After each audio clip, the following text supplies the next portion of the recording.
Stand by for action.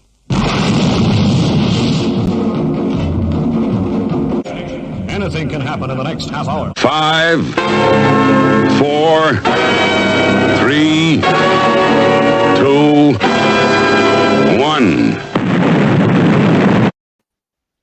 Good evening and welcome to another exciting show. With we unfortunately Deb couldn't make it tonight, so she's got her twin sister on. Isn't that right, Deb? That's quite right. That's right, yes. And if you believe that bullshit, you believe anything. And of course, we've got John Hamer.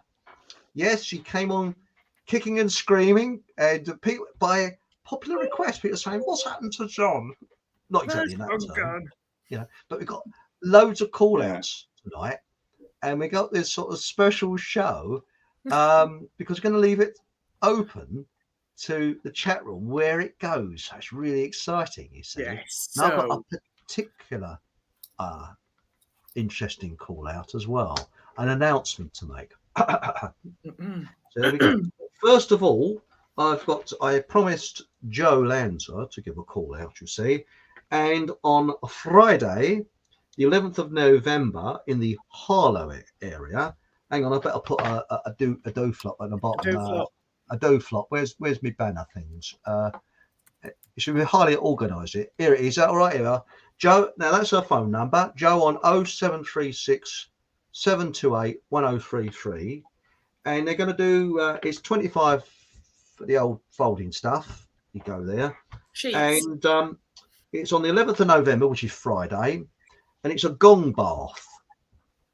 See, and so if any ladies would like me to come along and scrub their back, I'm available, you see. Attractive ladies, of course, but no, it's not that kind of bath. You remain fully dressed. I shouldn't think it'd be the backs they'd be worried about, Chris. Sorry? So I didn't hear that. I said I shouldn't think it'll be the backs that they'd be worried about. No. Yeah. Anyway, so what happened? You see, you go along there and you get someone with a gong go, so you, and it's to do with the moon and all that. So there it is. Joe on. Moon, won't it? Hey, is it a full moon? Might be. I don't know. I think it is. I think it might be actually.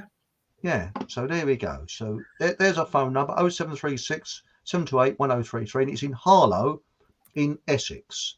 So if you live anywhere else in the world where there's a Harlow, you'll be going to the wrong place. So yes. There it is. So there we are. And it's at, I don't know what time it is. I think it's about 7 o'clock or something. All right. I can't go along there.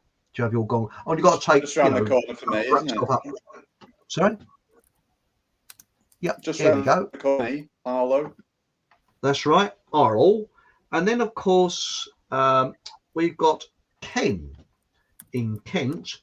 And there's 3 things to call out for him. First of all, he would like Deb to give him away. So, hello, Ken. And we'd all give him away. Hello, Ken. He's one of the researchers on here, you see. And he said on Wednesday, this Wednesday, at 10 a.m. at Folkestone Court, there's a chappie, it's the 9th of November, there's a chappie called Terry who's going to be appearing there.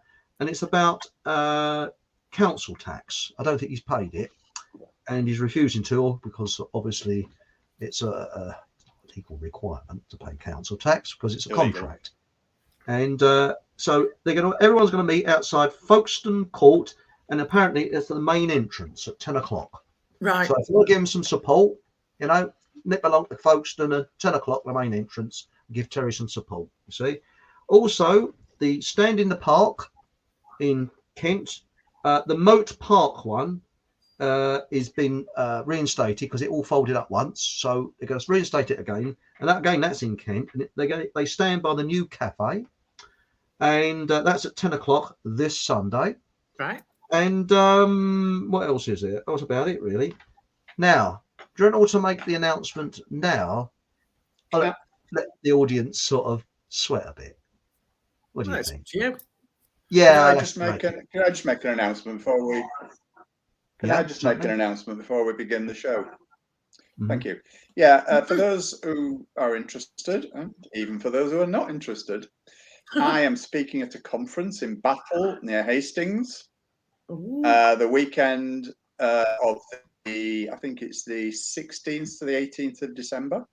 I'm doing Right. 3 talks. There are quite a few other really good speakers there, including Mark Devlin and 1 or 2 others. And yeah, it'd be a great weekend. If anybody wants to come along, by all means email me and I'll give you the joining details. This will be the 3rd year that I've done it, and it's always a fantastic event. We have some real fun. There's usually about 100 people there. Absolutely top weekend. So if anybody's interested in that, by all means, drop me an email and I'll give you all the details. And the email is going across the screen. Oh, I've got gremlins. Blimey. So it's at Hastings, that's in, what's it, in East Sussex, isn't it, or somewhere? It's down south. Yeah, it's down on the Hastings, south coast somewhere. Yeah, down right. south, isn't it? It's actually in a what is the topic, little place. Dark Angel, there's so many. Drop me an email and I'll send you all the details. That's all I can say. Right. It doesn't cost anything to email, I don't think. No, Oh, it's free. No, you don't have to take us up on it. There's lots of different. I can't even remember what I'm talking about, to be honest. I know I've got 3 topics, but I can't remember off the top of my head what they are. Isn't that great? In fact, if you just bear with me in a second, I will actually have. Yeah, I won't be a second. Okie dokie. I'm sure it's going to be a brilliant conference, because if John's there, that does. There we go. No, I can't find it. I thought it was on my desktop, but it isn't. It took me a while to sift it out. So, but yeah, just drop me an email and I'll send you the flyer, so you've got all the details, costs, and everything. So, but it's well worth it. Honestly, it's a real good weekend. We have an absolute blast. Excellent. And also, it will be announced on the big announcement that I'm about to make, because there's a new group started up on Facebook. It's also going to go on Gab as well, which is better than Facebook, and it's called Pure Blood Awake. And guess who's going to be the administrators? And Tina and a few other people. And it's a bit like Stand in the Park, but in your home.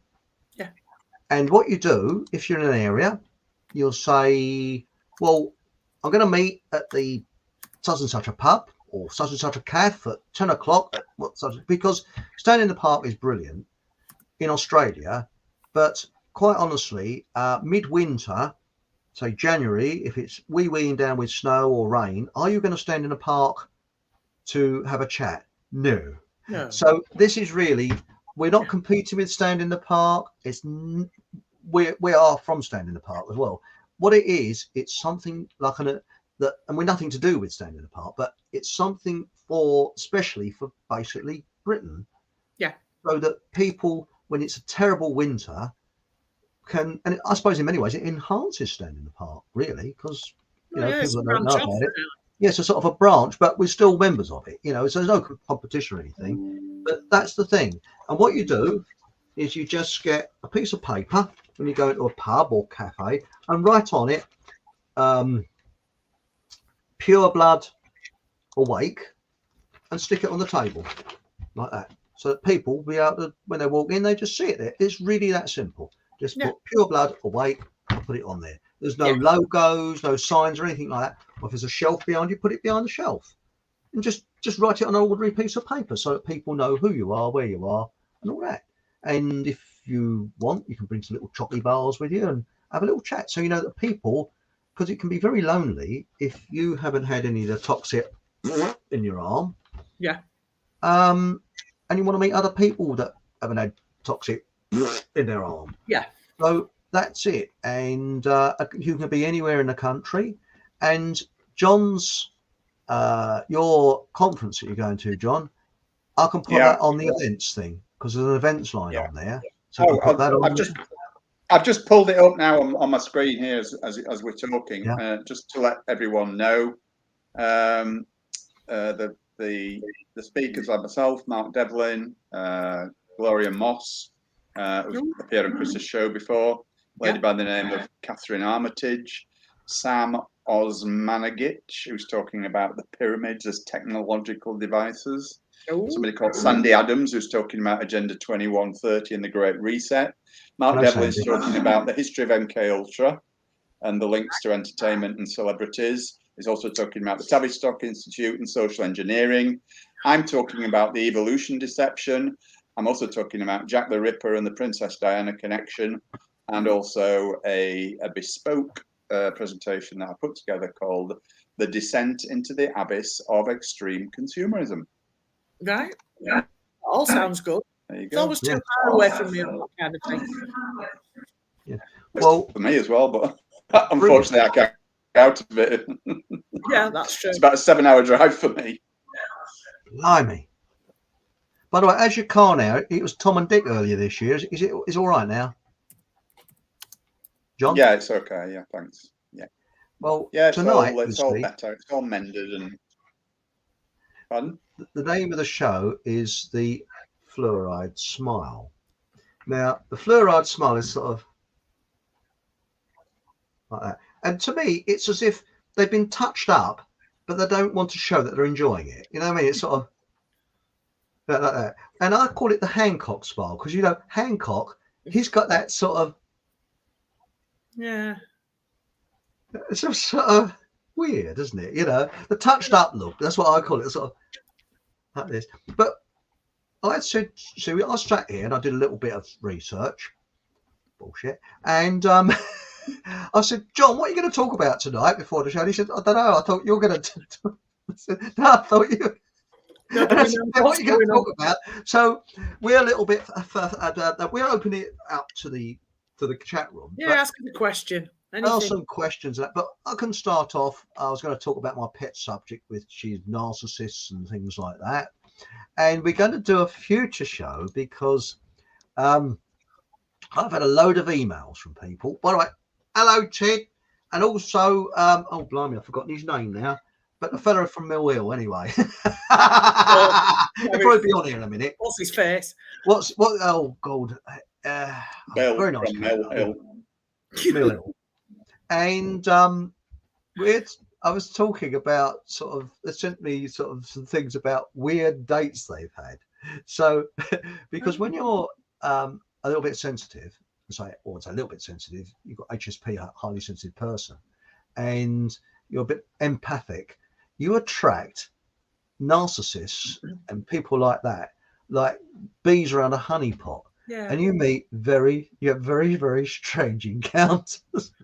Yes. So are looking for something that they lack in their emotions. So they come. Oh, here it goes again. Whee! No, not early.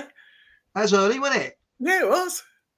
So they're looking for generally people that are looking for affection. Yeah. Go for empaths. But because they do not understand affection, because they might have been abused when they were a child or something like that, they really are often emotional vampires or narcissists. So what they do is they'll find an empath and then they'll sort of be all nice person and then back off, and they'll be all one moment and back off the next, and the next moment and back off the next. And then when they're found out, they flip it round so that they are the victim, not you. Yes. And people will always believe the narcissist, not the true victim. Exactly. So this is what happens. And I think that this is the thing. And scaling this right up, just look at what governments do. Just look at a period of history that we're not allowed to talk about, how people have become victims. And we won't go any further than that because the klaxons at YouTube HQ is just begin to warm up. That's right. Yeah.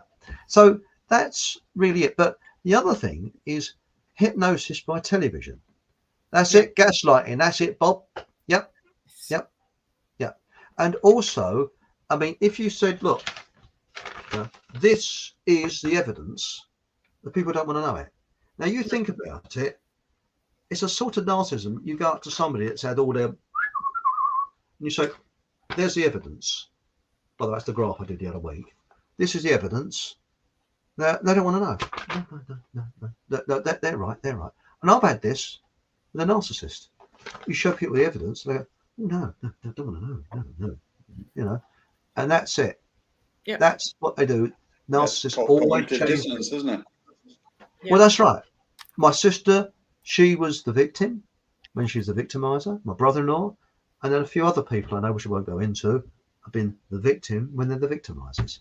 And that happens all the time. So it's quite interesting. And now you look at, as I say, where people have had their scaling that up, because the government is full of narcissists. And as I said the other week, their emotional scale is sort of low. Yeah. Not high. You know, that's the thing. But anyway, that's the sort of what we're saying now. But I mean, has anybody ever been subject to gaslighting? Oh yeah, loads of times. Yes. But I've got rid of those people now. Yes. I don't people anymore. Mm. Yeah. I'm very selective with people. Yeah. Me too. Yeah, I mean, I think I may, excuse me if I've said this before, but when I first came into the truth world, for want of a better description, I didn't know anyone else who felt the same way as I do about things, and I was just like in a world on my own, like vainly scrabbling for not recognition, but for people to actually believe what I said and actually accept some of the truths that I knew at that time. And I was the only one. But I mean, this is 25 years ago. I'm going back now. And now 25 years later, anyone at all in my world, either friends or family, there is not on the same page as me, broadly speaking. Yeah. Obviously, there's difference in opinion, but yeah. And so it's a similar sort of thing. I've really tried hard over the last few years to eliminate people from my life who just don't contribute anything to the relationship that we have, and this is where I've ended up, and I'm really, really grateful for that. I just, I can't have any kind of a relationship, and I don't mean a male-female relationship. I just mean a general relationship with anyone who doesn't feel the same way as I do. Yeah. That's not to say that I believe I'm right in every single instance, because I'm not. They're just my opinions mostly. But yeah, I think it is a very, very difficult situation to be if you've got a partner, which was my situation until a couple of years ago, who actually, is shows antipathy towards your own beliefs. It's just not viable. And I think this is becoming more and more prevalent as time goes on. There's like a polarization of the two camps, if you like, the ones that do believe and the ones that don't. So it is getting more and more grateful, but I am really getting more and more prevalent, but I'm really grateful that I'm in the position that I am now. So I actually don't associate with anyone who cannot see the truth of what is going on in one form or another. Yeah, so Bob, yeah, absolutely. Well, when I first started to discover the truth about what was going on, my family actually wanted me to go to see a psychiatrist. I mean, I'm 25 years now, but I mean that was the level we were at then. Yeah. And anybody who's just waking up now, for want of a better phrase, I don't really like that, but becoming aware. It is very difficult. It's probably even more difficult than what I faced, actually, because things have gone so extreme now. There's been a massive change over the last 25 years, and things have gone. The situation has escalated dramatically. So I think that anybody who's just awakening now or in the last year or so is probably in a really difficult position. And they'll have lots of family and friends that don't think that way, and it is a long process to kind of turn that full circle, to turn that 180 or whatever. It is a long process, but my goodness, I'm so glad I'm there now. There you go. See, You are on the right. Absolutely. That's a Well good said. one, Dark Angel. Yeah, that is a real good one.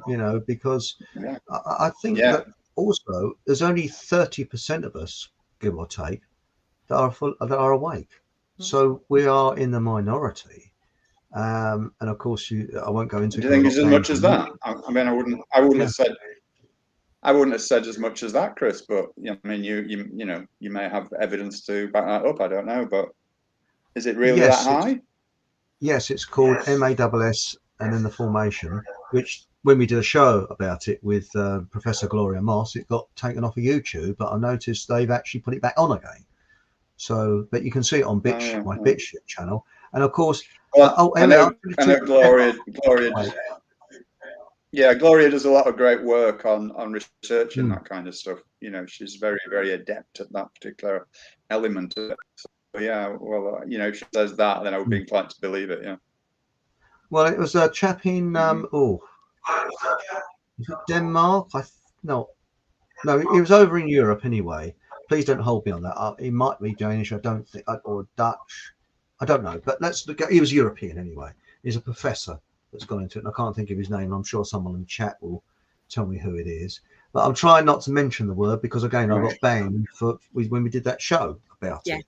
And but it's 22%. But again, it's a very small percentage. And I hope this is not a keep plugging, and I'm going to really irritate people with this constant plugs. But this is the reason why I've started this Pure Blood Awake PA, a simple title. Very, very simple. Pure Blood Awake. Pure Blood, sorry. What is it? What did I say? Sorry. Chill Blood. You said Chill Blood, I think. Oh, Chill Blood. Sorry.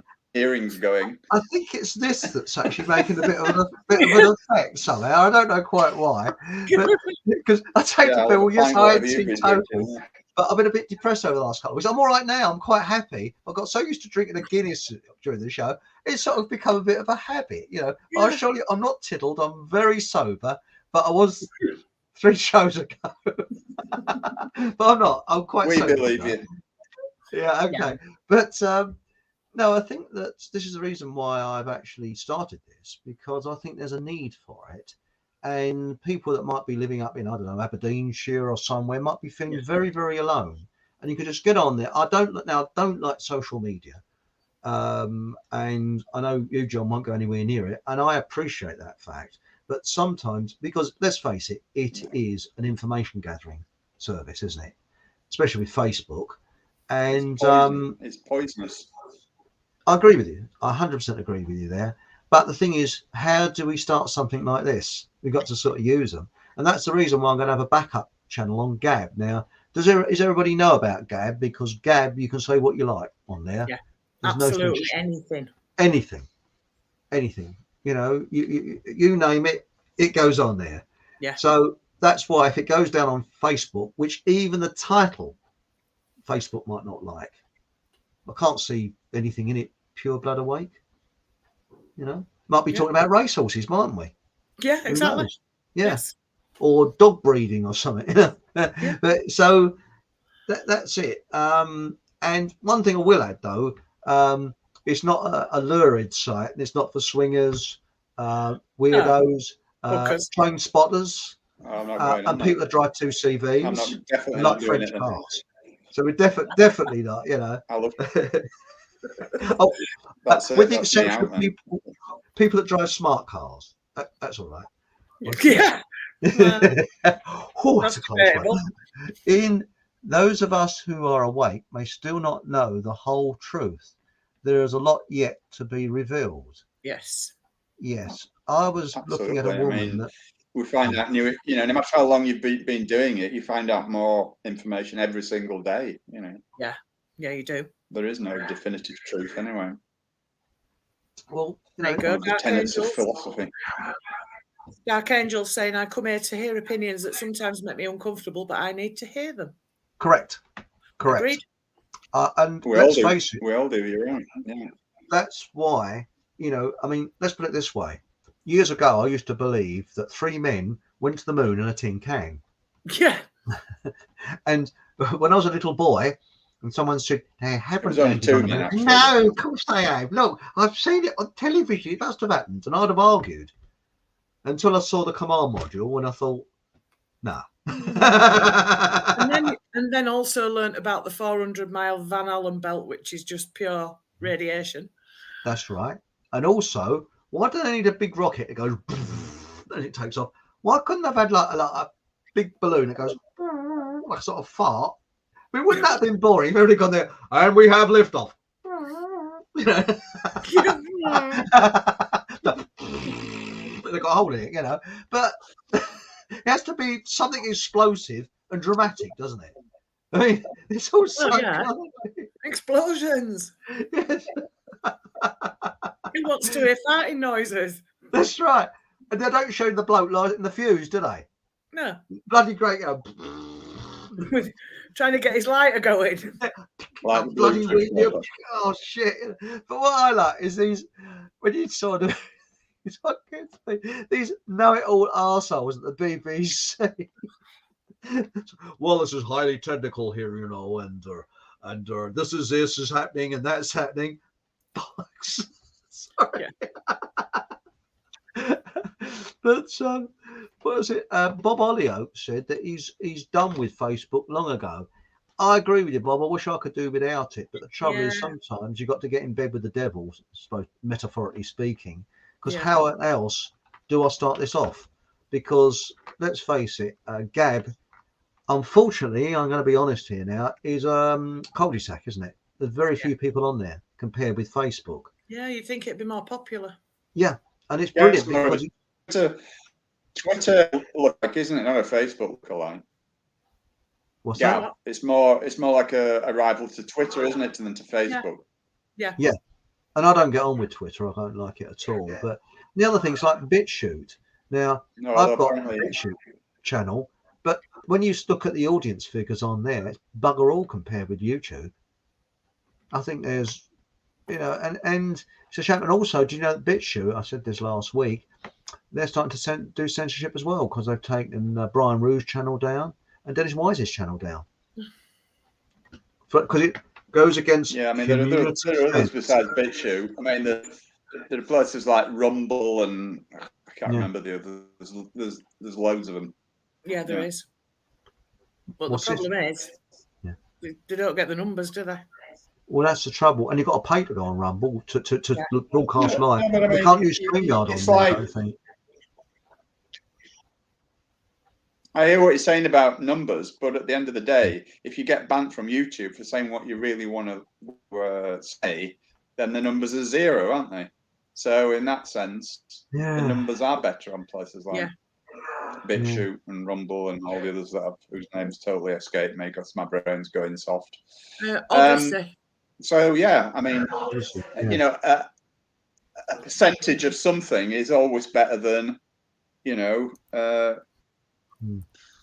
whole thing, if that makes sense. I know what you mean, but I mean, we've done. So, you know, there's no point just being on YouTube. There's no point just staying on YouTube so that you can conform to their bloody silly restrictions when you've got a real proper message to send out.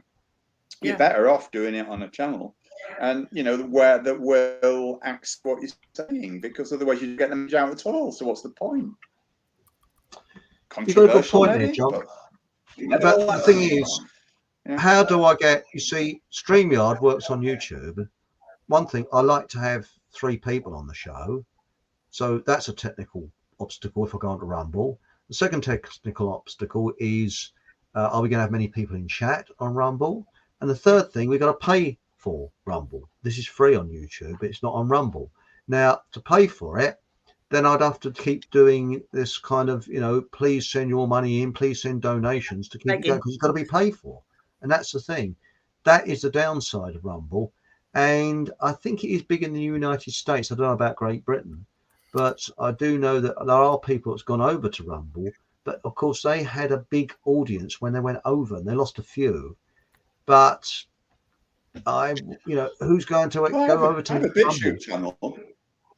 I have a channel, and granted, I operate in the same way that you do, Chris, where you have the live shows and the chat, live chat, and all that. But I've got a few. I can't remember what it is now. 400 or 500 subscribers. It's not massive, but it's it's something. But I obviously don't do live shows. It's all recorded stuff. But, Yeah. Well, I like those shows because it depends. I guess it depends what you want, doesn't it? It depends what you want. I mean, I couldn't have a YouTube channel because the stuff I talk about, I'd just be like off in 10 seconds. Kicked off. Well, I know that. Was it Welcome to the Masquerade which you written? Sorry, John, I keep talking over you because there's a problem with the sound here. Please excuse my rudeness. I do apologize. No, it's all right. Don't worry about it. But right. It's not intentional, I assure you. But it's just in dead next week. You're coming on, sod you. I think there's a connection problem or something wrong with it. It might be the computer, Johnny. I think you might need a better computer. Sorry. If you might be right. I mean, this is. I've got really fast internet, and I just don't understand it. I have this problem a lot, but when you do an internet speed test, it's like 50 odd MBS or PS or whatever the bloody phraseology is. It's quite fast. Oh, yeah, that's it. Yeah, miles per hour. That's it. Yeah, that's it. How fast the signal travels. Yeah, so. Mind you, these older laptops can't keep up with it, can they? No. So hang on, let's have a fun laptop. I've only had it this year. Oh, is it new? Is it a Chromebook though? Because they're a bit slow. Or is it an Apple? Because it's definitely the computer. I think it might be RAM or something like that. Oh, I can't bloody remember. HP. HP. No, it's got a decent amount of RAM, decent amount of storage. It's just, I don't know. It's weird, but anyway, it is what it is. I can't. Yeah. Shall we have an advert? Oh, okay. Then we've got an advert coming up. Here we go. Yes. Let me find it. I always say that. I did put it at the top. Right. Okay. Are we ready? Okay. Hey, Fockham shoppers. Do you crave a decent tune? Come and check out what offers we have this week. Join us on our musical tour. Number 10 on the Fockham charts is a band that clearly can't count. Twins or quartet, you decide. Hot on their heels at number 9 is this fabulously entertaining family. Gotta love the Jennets. In at number 8 is Frank Crummett, Song of the Prune. Moving. Riding high at number 7, Svetlana's Lips Are For Blowing. Thanks for letting us know. At number 6, Eric and Beverly. Can we hear an amen? Middle of the charts, it's Uncle Les and Aunt Nancy Wheeler, accompanied by Randy, asking, do you know Jesus? At number 4, we have Chet and Dave. Are they looking at you, for you, or for a laser eye surgeon? Hurtling in at number 3, it's Borrowed Genjan with their classic I Farter. I bet you do, it's the Meatballs. Grateful for the number 2 slot is Mike Adkins and his pet dove.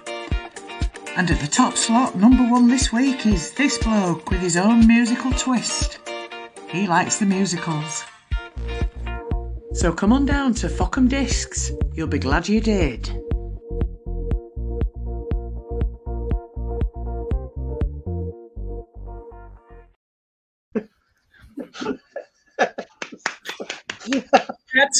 I had to use all those other albums I've downloaded. Oh, I'll go for My Lips Are For Blowing.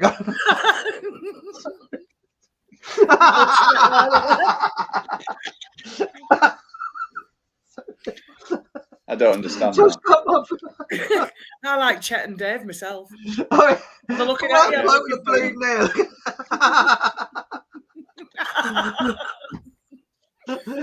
God love them. And how many of those are on the sex offenders register? I wonder. Not very sure.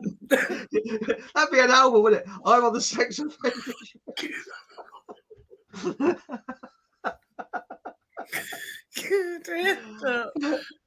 I could get hysterical. Do you think?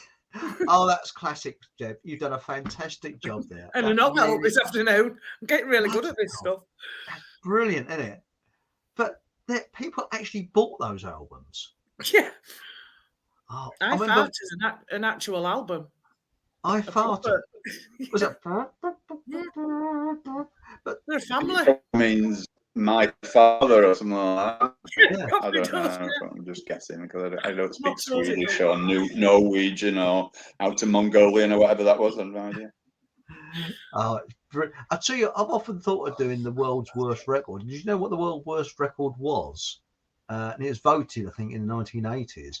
And it was a record called "I Want My Baby Back," and Oh, it yeah. won it on Bad Taste. And I ordered right the way through. And this is really sick. It's about a bloke who lost his girlfriend in a car accident, digs a hole and joins her in the grave.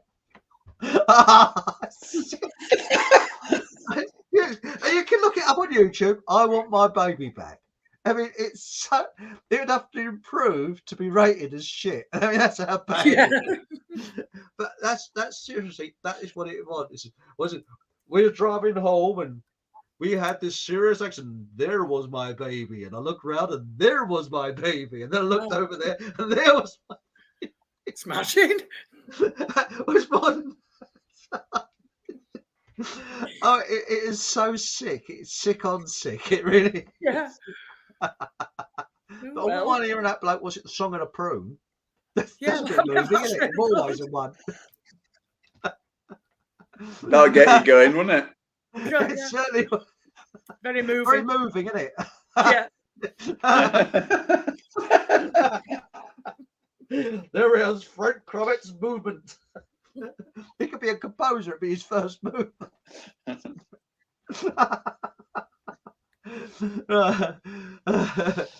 Right, but Oh, dear. no, to think that people bought those LPs years ago, it's really odd. But going back to this Hancock smile, now I'm wondering how many people have encountered that. That sort of, Blank. and there's a lot of people now that are really believing. Funny enough, the bloke who started Stand in the Park in Australia, he's done a video on it where he actually strongly believes that people have been hypnotized by the television. Because isn't it strange that those of us that haven't gone for them don't watch hardly any television? I don't watch any television at all. And the only television I've seen in the last, 10 years or so was when I was in the bank and had this bleeding great screen on the wall blasting News 24 out. That's about the only time I've seen television in the last 10 years. Yeah. I don't think you see There was a great cartoon, actually, Chris. There was a great cartoon, actually, that I saw. I've saved it on my computer, and it was this guy what sat in front of the TV, and the guy on the TV was saying, how do we stop all these deadly pandemics in the future? And this guy just reached over and went, click, switch the TV off. Yeah. That's how we stop it. Yeah. There's a reason they call it programming. Yeah. I did hear that televisions were subsidised by the government so it could make them cheaper so people buy them. I don't know how true it is. There's no doubt that they saw it as an opportunity to use it as a brainwashing tool. Absolutely. I mean, that's what it was for. As soon as it was invented, somebody thought, great, we can proliferate this, and we've got the bastards.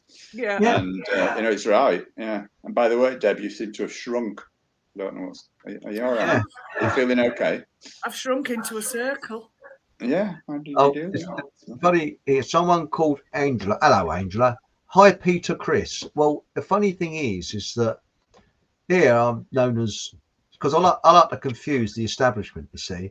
Here I'm known as Eric von Essex. And on Facebook, when I started years ago, I didn't think of Eric von Essex then. So someone said, well, how do I join that Facebook?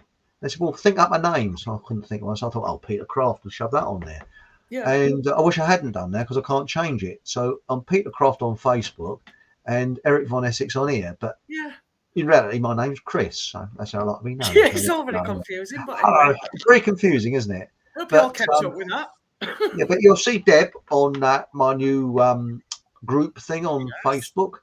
And also, I'm going to have a link from the Fockham Hall website to it as well.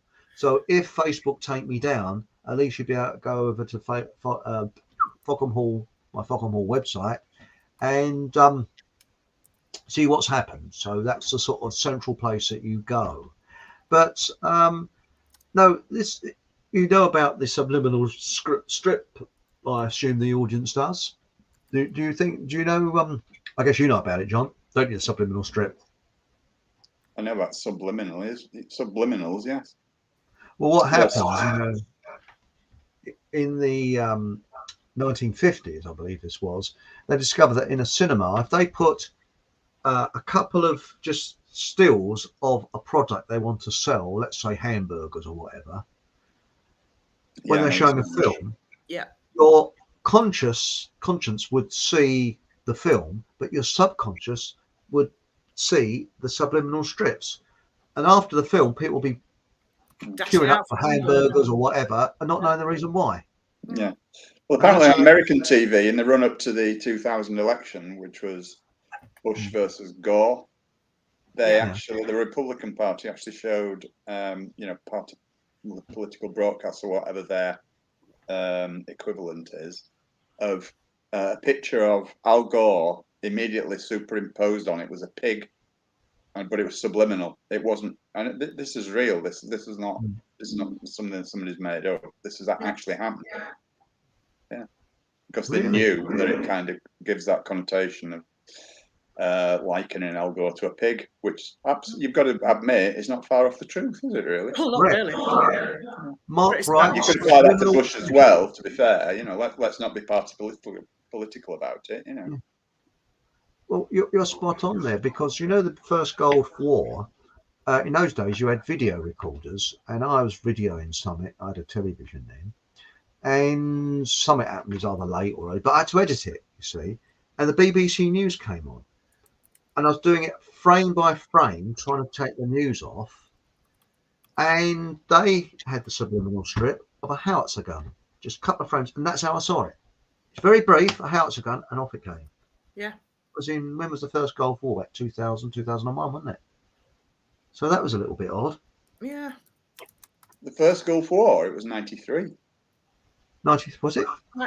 Yeah, no. Or 92 or 91 even. Yeah, it was the very early 90s. I know that. It's in the 90s, I know. It started 90.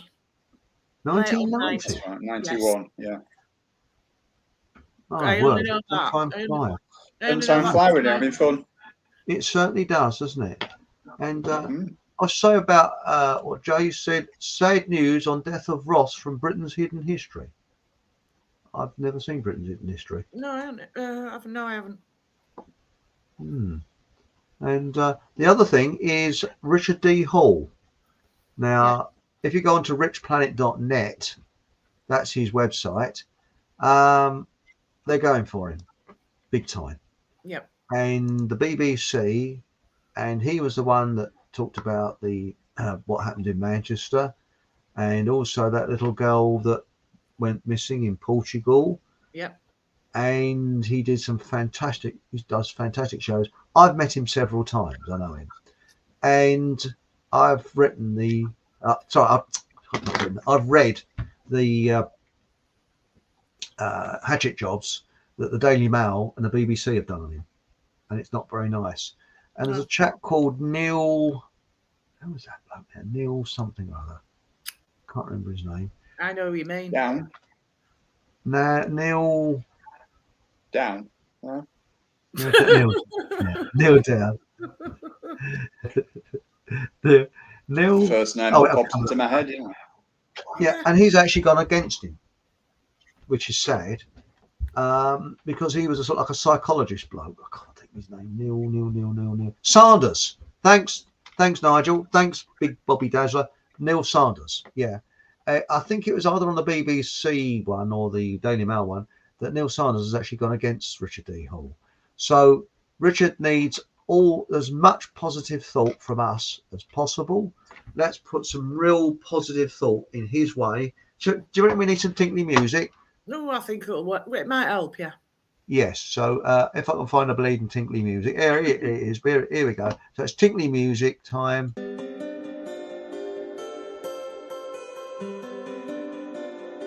Richard D. Hall, peace, and let's all back him. And I think I've gone deaf. Positive thought. That's it. Right, that's it. Because he does some very good research, and it's his opinion on what they've made up about him. He hasn't. As far as I know, he's never harassed anybody. He's a proper journalist. What he does, he does right. But the filth they've actually dug up on him, it's absolutely disgusting. It really is. And it's made me feel physically sick when I've reading through what they've made up. And you can, if people can't see through it, and I think in the comments underneath, I think they've written their own comments. I really do, because people have said disgusting pig and things like that. Yeah. I met him, and he's a pretty straightforward bloke as far as I'm concerned. You know, Investigative journalism, they don't like it. Oh no. Hey, we've got David Jacobs in chat. We have. I think you know who he is. I think we do. Yes, he might be coming on soon. Ooh, yay. Yeah, that's good, isn't it? Yes. I wonder. Hang on, as was this? I only saw him about 2 hours ago. There you go. You see. What's this? Marina Spring and her team are going after Richard D. Hall big time. They want a legal president to wipe out all dissent. Well, this is something else, guys. This is quite interesting because I don't really live that close, but I'm reasonably close to the M25, and I'm around the various junctions this morning. I think there's 3 of them, and one of them was the one on the A10. They had these bleeding climate protester twats that are gluing themselves to the road, which are government controlled opposition. And I want to know what glue they use, because I use Gorilla Glue on my cabinets and it's shit. So I want to know what they use. It is. Nobody I speak to who uses Gorilla Glue praises it. Everybody says it's shit. And everything I've used with Gorilla Glue, what's that? That's shit too. Super glue, yes. But if it's you put nowadays, and if you glues your skin together, doesn't glue anything else. Precisely. But you can repair plastic with it if you put bicarbonate of soda on top of it. Oh. Seriously. So if you've broken a bit of plastic, yeah, okay, like the usual things, you like clips and that, you know, like little plastic clip-ins things. You can make a little bump with a super glue, then you pour bicarbonate of soda over it, and it goes absolutely rock solid. Oh, I'll have to try that. A little tip there. Yes. And super glue shit, but Gorilla Glue, I've not yet met anybody that praises Gorilla Glue. But I've actually done it all, even did it end grain on a piece of timber, did everything per book, and the bloody thing still fell. No, it doesn't glue anything. Oh, no. I had some and it went rock hard. Couldn't even use it as glue. So if anybody knows what glue they use, I want to know what it is, because that's it. It can't be Evo stick. Yeah. That used to be good, but it's shit now, isn't it? Yeah. I used to love the smell of that. Probably accounts for me being a bit wacky now. Oh, lovely, you know. Araldite. Now, Araldite used to be good with the 2 parts, the hardener mixed in. That was good. Bloody That's pretty crap now. Yes, super gaggy, wasn't it? And they had a place up in Cambridgeshire. Right. Even though they're Switzerland they came from. And did you know that epoxy resin, super gaggy, which is a funny name, they actually, it was breakthrough technology that they used on the Mosquito aircraft during World War II. Did they? Yes, epoxy resins, you know.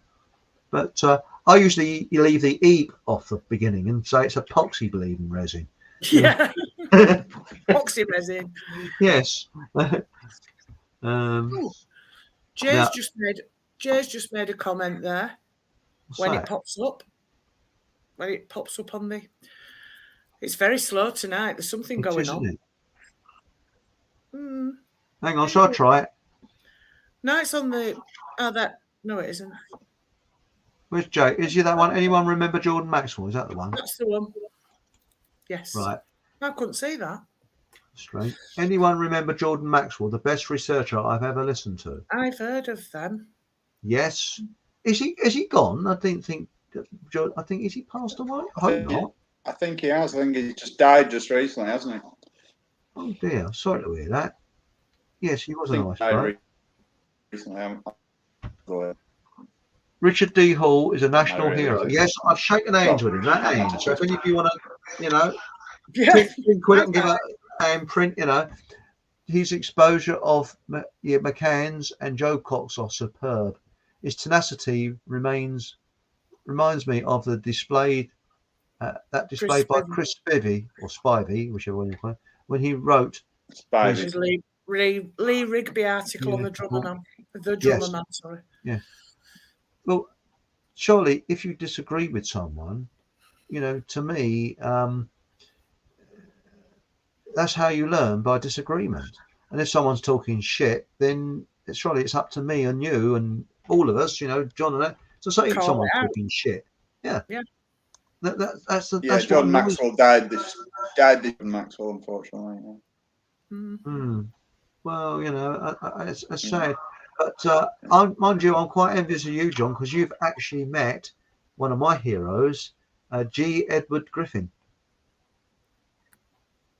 Oh, yeah. And I mean, he wrote the foreword to my book, RMS Olympic. Really? Which was very kind of him. Yeah. He didn't believe the story, but he believed the Federal Reserve bit. I mean, that's what he's into, isn't it? All the financial stuff. Yes. But he did actually, what amazed me, I always thought that Kennedy was done in because he tried to introduce debt-free currency, debt-free dollar. But he actually says no. It's far more complex than that, Chris. Sorry? Yeah, it's far more complex than that. It was far more complex than that, the Kennedy assassination. I mean, I've written a bloody book about it, you know. Yes. You know, JFK, a very British coup, it's called. I read that. That's exactly what it was, a British coup. And we did a show about it, and it had one of the highest hits than I've ever had. Your Titanic one, and the Sower Murders, and JFK has got really Jack the Ripper. You know, Jack the Ripper. I'm talking about Jack the Ripper in Stings in December. Oh, brilliant. I'm going to miss that. Sean Hannon says his research, this is Richard D. Hall, is good, but they're still going to jail him. I don't know about that. You just don't know. Because you know that Alison Shablos, at the risk of being foolish, I am with Richard. What's that? For me, hello. Yes, sorry. I seem to disappear then.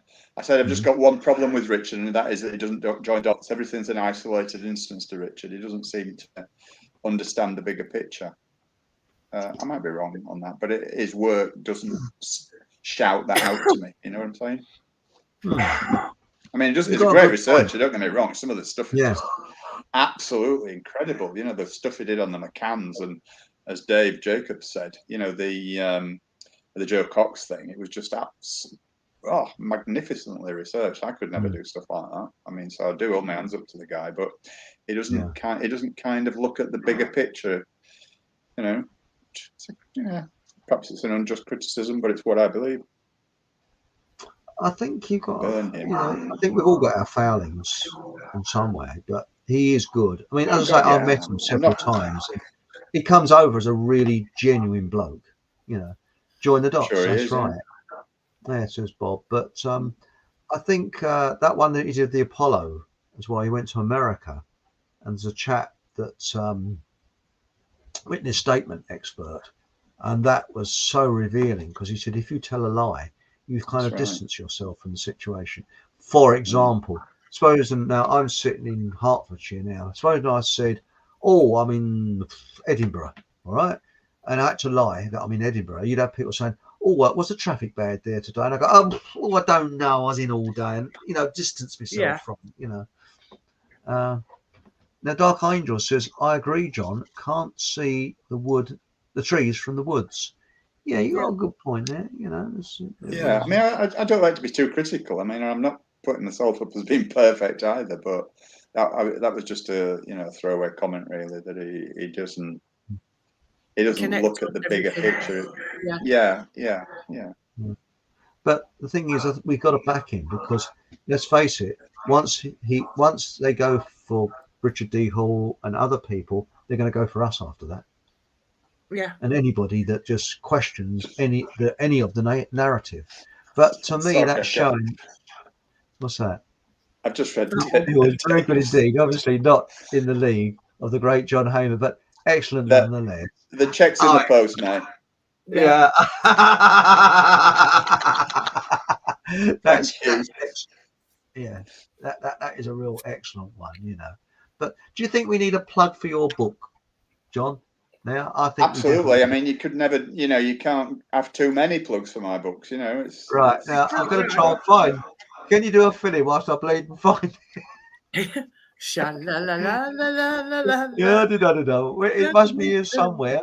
Where the bleed? Now we got it. Oh Christ! It's not archived. Not at all. It's still here. We've got a taxidermy advert.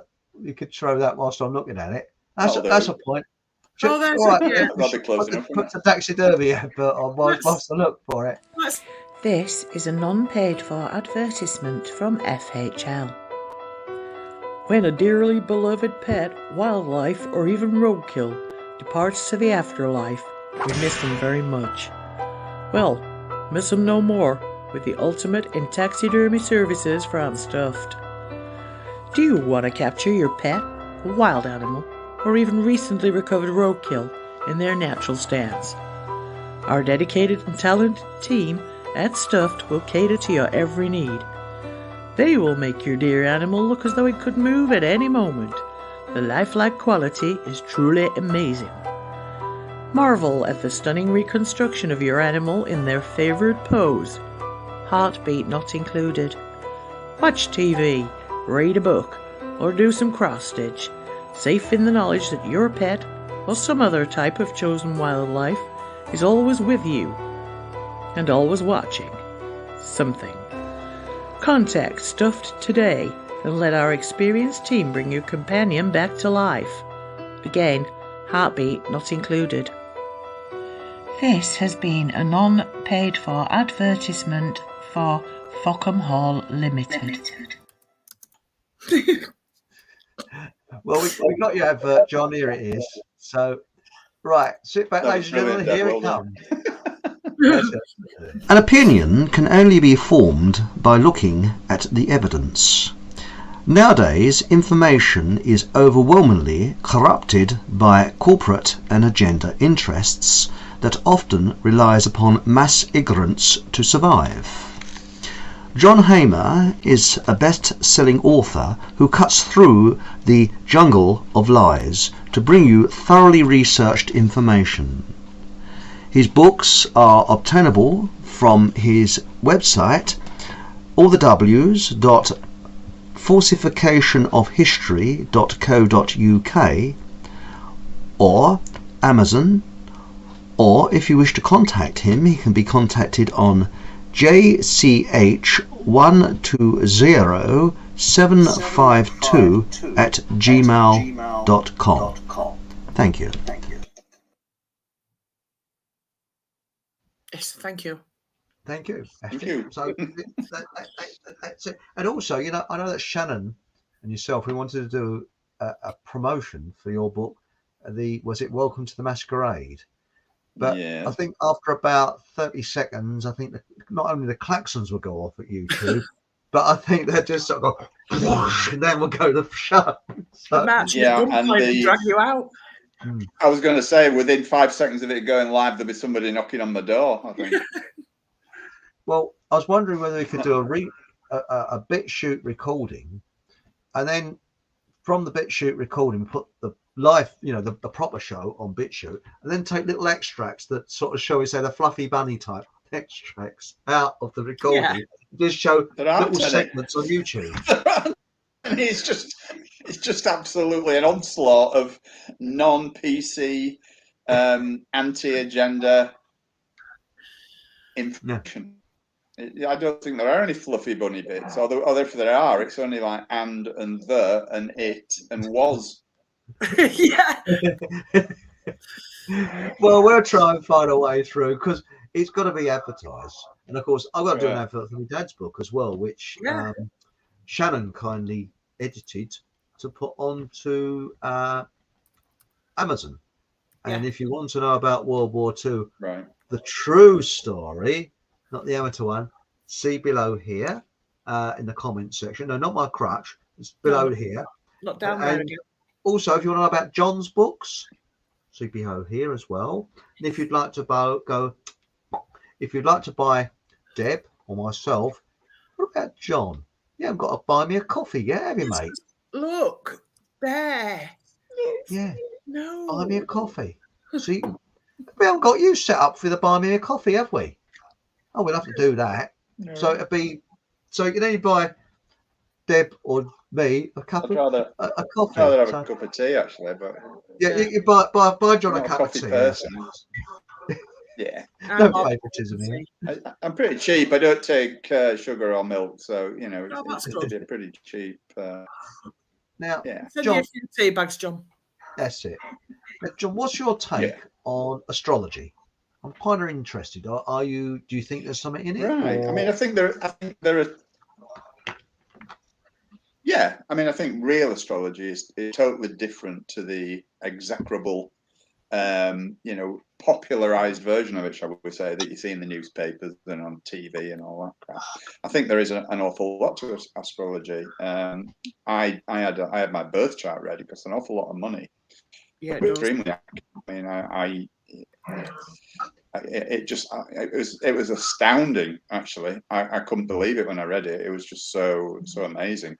So amazingly accurate and also very predictive as well. It's done about 5 or 6 years ago, and everything that it said that was likely to happen to me in the next few years has happened. Yeah. Not all good. Some of it was bad, and that came true, and some of the good stuff came true as well. Yeah. I mean, there's far more to it than just born the 31st, 21st of March and the 20th of April, then you're going to meet a tall, dark, handsome stranger this week, or you're going to win the lottery. There's far more to it than that. That is just nonsense, I think, and I think that is just like sops for the masses, as my dad used to say. Good old Dad. I hope you're watching, Dad. Oh, he will be. And so I think there is an awful lot to it. I mean, it's not something that I've researched in any great depth, but I do know that a lot of people who I respect do respect the tenets of true astrology. Absolutely. Yeah. Well, what about numerology? Because Dave Starbuck, my dad was into numerology, as you know, John, in a big way. And numerology, Dave Starbuck, yeah, absolutely. I mean, and Dave Starbuck said to me, "There's loads of numerology in sorry, carry on. There's loads of numerology in Welcome to the Masquerade. There's a whole devoted to it, and it's just fascinating. It's amazing. Yeah. You know, anybody who says, "Oh, it's a load of bollocks," I would challenge them to read that. It wasn't me that wrote it, that bit. It was Shannon that wrote that bit, but she absolutely. She did a real good job on it. Yes. Well, Dave Starbuck said to me, Mike, because everybody has a fatal number and a number they should avoid. My one is 8, and my sister adds up to 8. I don't see her anymore. And the encounter that I've had with a narcissist, everything added up to 8. Really? Frighteningly so. Interesting. And that's quite interesting because he was spot on. Avoid 8. That is the sort of, and it was, I couldn't believe how much actually added up to 8 in it. So, so if I encounter somebody in the future and everything adds up to 8, I'm back. I know. If the moon affects the tides and humans, are 65% water, then there's a genuine effect on us. I'm with the moon. Point. You see, the thing is that I'll be very straight with you, John. I know you're into flat Earth. The arguments are so good for either side. Not just into That's it. The thing. Well, okay, yeah. I mean, it's a recent thing for me, but as time's gone on, when I was very tentative when I first sat down that route, but I actually started looking into it, try and disprove it, which I've learned since that is exactly how a lot of flat earthers begin. By trying to say this is absolute nonsense. It'll be easy to disprove it. But I've now reached a point, and Dave Jacobs, that's mate, by the way, just comment on there. We talk about it endlessly, Yeah. and we've come to the conclusion now that there is absolutely not a single globe Earth argument that cannot be refuted by flat Earth answers. Right. Put that very well, Yeah, there's not a single one, and if anybody wants to challenge me on that, have a go. Have a go if you think you're hard enough. There you go. The gauntlet's been thrown down. Brilliant. Yeah, Brilliant. Absolutely. As I say, it always reminds me of what I call these fake smug get BBC experts. They have an expert, and they always wear a bow tie, don't they? And they're all sort of pumped up, but all they are people that's read books that are written by other brainwashed people. Yeah, they've got a good memory. That's all most of these academics are. They don't apply it to anything. They're just shit, basically. And also, you've got these other ones that it's like narcissists. Most of them are very, very shallow. They don't. They rely on other people. Now, Joe Wick says, if the Earth is flat, where are the edges? I don't know if that's a serious question, not Joe. If it is, right, okay, the flat Earth model is a disk which is surrounded by something called Antarctica, which keeps all the water in. And Antarctica consists of, and it's very easy to prove, 150 to 200 feet ice walls, the entirety of the way around it. And so, yeah, it's Antarctica that is the edge. But there's been a recent little twist in my thinking, and also Dave as well, and that is we're considering the possibility that there are Antarctica. Okay, it might be new to some people, but it was to us a little bit, although we'd heard it talked about. But we've been investigating that lately as well. And there is a map hanging in the UN, and there's a picture of it in a presentation that I do about flat Earth, and it's actually hanging in the lobby of the UN building in New York, and it shows the Earth as we know it, like as a disc, and then Antarctica, which is about that wide around it, and then there are a whole bunch of other lands all beyond Antarctica. Yeah. And we kind of speculate that it might be populated by either unknown to us beings or by other humans that are keeping us in some kind of prison. I don't know. We honestly don't know the answer. Yeah. Yeah. This is Paul. David Jacobs. Yeah. Wolfie 6020, by the way, for those, if anybody follows him, is an absolutely fanatical glober. Well, he says he is, but we know that he's definitely a flat earther. Right. But he's a page shill who is paid. Yeah, he's a brilliant guy. I mean, he's an absolutely brilliant guy. He could run rings around us with maths and navigation because he's a fully qualified airline pilot. He's a jumbo jet pilot. But he knows that the Earth is flat. I'm absolutely convinced that he knows the Earth is flat because of some of the stuff that he comes out with. And he one of the things was he recently posted a video. Well, I say recently, I'm not sure how recent it was, but I recently came across it, and so did Dave, about this lighthouse off the coast of Australia. And that was an utter deception. And he knows an utter deception. And it was about how it disappears over the horizon. But he knew exactly when to take that video. And when he took that video, there was a lot of swells in the ocean. Okay. So he was absolutely being deceptive about it. There is no way that video showed a globe Earth at all. Yeah, everybody piled on, all the globers piled on as they always do, because they're so scared of it being true that the Earth is flat. It's cognitive dissonance all over again. Yeah. They can't conceive the fact that we might have, they accept they're being lied to about everything else, but no, they're telling the truth about the globe Earth and outer space. All the NASA fanboys out there. It's like I always say, we only know what we are told. Exactly. That's exactly right, Deb. It's as simple as that, What about Admiral Byrd in 1947 with Operation High Jump on it? Yeah, well, I'm not sure about Admiral Byrd. I mean, Admiral Byrd was obviously an establishment figure, although he did come back and go on live TV and said that he'd been beyond Antarctica and visited lands where there were strange people, and these lands were not ice bound. They were green, very verdant lands, and he came back and told the truth. And after that, it was immediately after Admiral Byrd appeared on television and came out with all that, which was about 1953, 54. That the Antarctic Treaty was formulated. Now, the Antarctic Treaty is the only treaty in the world that's never, ever been broken, number one.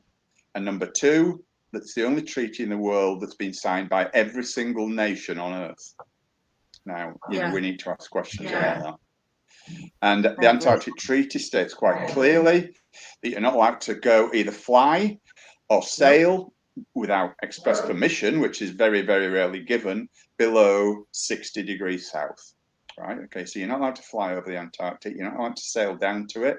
I've seen many a video on there of ships, small and large, being turned back by gunboat patrols, and also aeroplanes going off course and being warned off by fighter jets. Okay, so there's an international force of some kind that operates this guardianship over Antarctica, and they tell us all sorts of bollocks, like the fact that it's because we're it's one of the last remaining places on Earth where it's all pristine, and we want to preserve the environment, and blah blah blah blah blah, which is the biggest load of bullshit I've ever heard in my life, basically. You're spot on. Sorry, I get off my soapbox now. Yeah, but it's like polar bears. They said that was it approaching extinction? There's a bleeding up population explosion of them, and Canadians that live in the sort of the real sort of cold areas. These polar bears keep coming into towns and going through bins and causing a hell of a lot of mayhem. And because what's happening is there's so many of them, so there's something weird going on there. But this is interesting about so the North and South poles must be joined in many ways. Stop the water coming out. I wouldn't say they're joined. I mean, on the flat Earth model, the North Pole is right in the centre of the disc. Okay, so you've got the centre of the disc there, and the Antarctica. So you can't see my hand. Antarctica all around the edge, and the North Pole in the middle. So the whole of the the northern hemisphere, as a result of being in the middle of the disc, is much smaller than the southern hemisphere, and that's borne out by airline flights in the southern hemisphere, which are a real dog's breakfast. That's interesting. Really right. We have a couple of questions. So, John, if you ever come across a bone of contention in your research, do you research harder or abandon it? That's from Robert Daw. Hello, Robert. I research harder. I mean, I don't give up at the first obstacle, Robert, and I don't take the first answer as gospel. I absolutely I pride myself on the fact that I do things very, very thoroughly. Jolly good. Right, the next one's from Big Bobby Dazzler. John, what's your thoughts on resets and mud floods? Not very much. To be fair, Big Bobby D, I haven't researched it massively, but my instinct is that it's disinformation. I could be wrong, it has been known, but that's my first reaction to that. Yeah, I think it's disinformation. Well, also there's a lot of hoo-ha. There's an Australian bloke, I can't think what his name is now. And he said, I've got a terrible memory for names. Someone could give me their name about 30 seconds afterwards. I've forgotten it. But he was saying that in the Edwardian times, they had more advanced knowledge of electricity than now, which I think is the shit of the bull. No, Shit off the bull. shit off the bull. Bullshit, in other words. And the other one is Stonehenge was built in the 1950s, which is a more shit of the ball, because they reconstructed it in the 50s. And when I was a little boy, a little nip, they had an exhibition when I went down to Stonehenge that showed you exactly the reconstruction. They had all pictures of people. Well, I can give you an even better refutation of that, Chris. I can give you an even better refutation of the fact that Stonehenge was built in the 50s, and that is that Stonehenge actually appears in the book Test of the D'Urbervilles, which was written in the 1860s. Correct. Yes. And also there's paintings of it in the, I think, going back to about the 15th or even earlier centuries. So what it was, the stones were scattered around, and in the 1950s they brought cranes in to actually lift a lot of the boulders up, columns up. They tried to reconstruct it slightly, didn't they? They just reconstructed it, that's all. I mean, so there are photographs of that going on, and people have actually extrapolated that, we're building it in the 1950s. No, they would just make it a bit more presentable. I don't see really why they need to do that. It's all above board. There's no sort of. But what gets me is this thing about this lie that the government made that vandals had actually put paint on the stones, which would take millions of years to wear off. So we've got to stop the public from going in and seeing these stones, and they marked it all off. In the I think it's about 1971 they did this. And now you have to pay off a small. I think it was after that. I think it was after that, Chris, because I actually went to Stonehenge in I think it was sometime in the late 70s, if I'm not mistaken. And you could actually walk around the stones then. It's since then that they've done it. I stand to be corrected, but I remember a lot later than that them saying that they'd cordoned it all off, and I'm sure that was mid to late 80s. Well, it might be later. I don't know, but I shall find they made an excuse, and also there's that strange tale of the hippies that camped there in the late 60s, I think, or early 70s, and there's a massive thunderstorm there, and lightning struck them, and all they found was sort of just nothing. It just burnt them. Whether that's true or not, I don't know. 1977. Oh. So don't know what I was thinking of there, but anyway. Yes. But why should you pay to see an ancient monument like that? It's a rip-off. Yeah.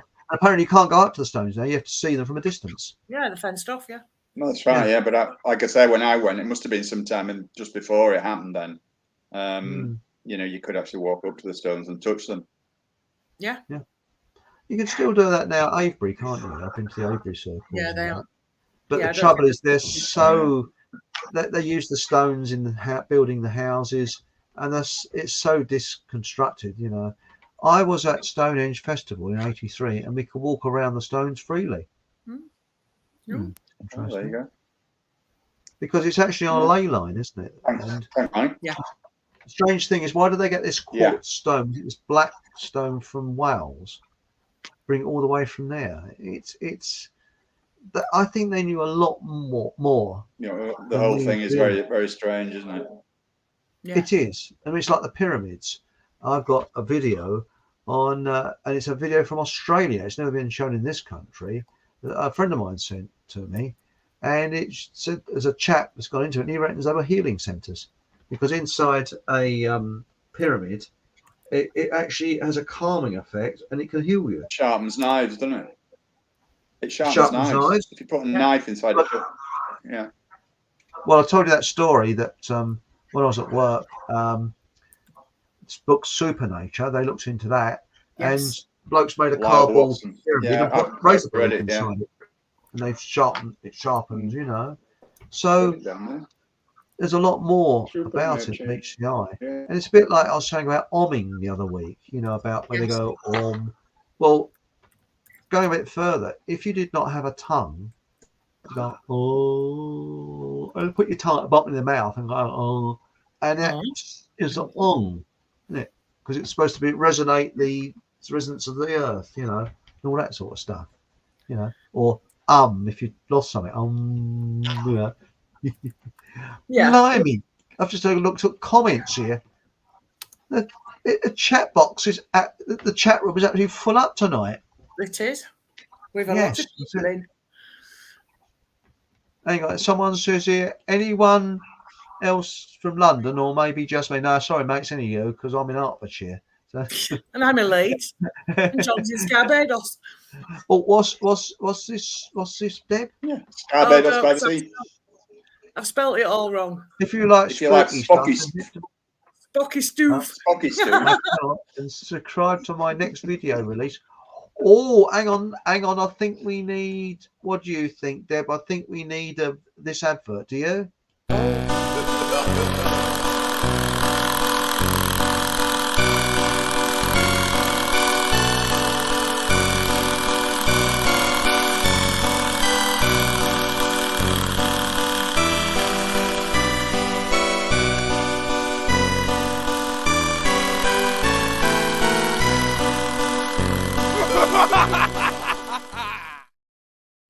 Yes, and now you see, that's Codes of the Unknown. I was talking about my channel. Oh shit! My own channel. Have you got an advert for your own channel? I haven't yet, but I shall do. We do need something. Do you want a little underneath?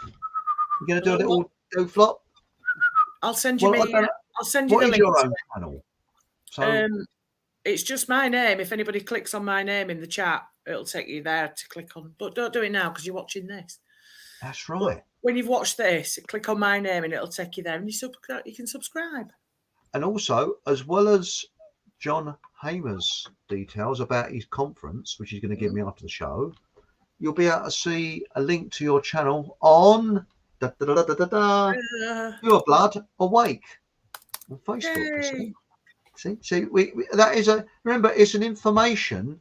It's for the CIA information gathering, and let's face it, it must be bloody boring sitting there going through all this stuff about people showing you what they have for lunch and things like that. So we spice it up for them, shall we? Give them something to watch. We've got no better to do, though. Yeah, but anyway, you'll be able to have all those links on there as well. Yes. So that's all right, Nick. So you get a few more. Excuse me for 2 minutes. Yeah. I need. Huh? Okay. Oh. I don't know if he's going for a wee or what. I don't know what's going on. Nothing like deodorant. I think that is, it's funny. I was talking to somebody who was in WhatsApp this afternoon. They said they took their father to an eye hospital, right? And they had the old mask sergeants there. So I'm actually thinking that the best thing to say is, if they say, "Have you got a mask?" Say, "Have you got deodorant?" Because your whiff is beginning to make my eyes water. They're being personal, aren't they? So why can't you? I knew somebody that once said, I don't think you could do it. Listen, in a situation we all met with a sort of an arsehole, job's worth, always do the unexpected. So look at them and go, "Your hair needs washing," or "Have you always suffered from halitosis?" Divert the conversation. Just sort of do something to put them down in a way they don't expect. Yeah. Well, do you always dress like that?